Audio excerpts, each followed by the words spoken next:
Certaines crèches, piscines ou associations seront bientôt peut-être concernées par des coupes budgétaires à Brest et à Brest Métropole. Un document d'étude confidentiel a fuité et avec lui, les propositions de réduction de coûts de fonctionnement des deux collectivités.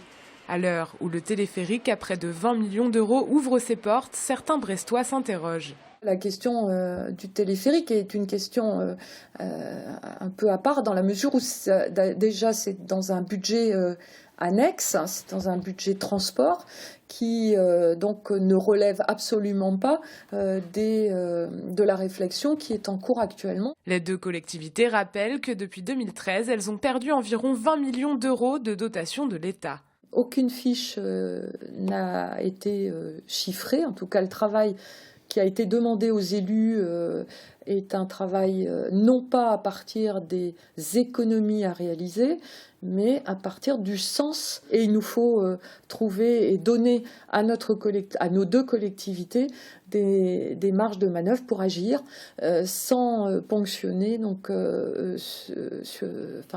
les habitants par l'impôt. Certaines propositions pourtant font déjà grand bruit, comme par exemple l'éventualité de rendre les TAP payants.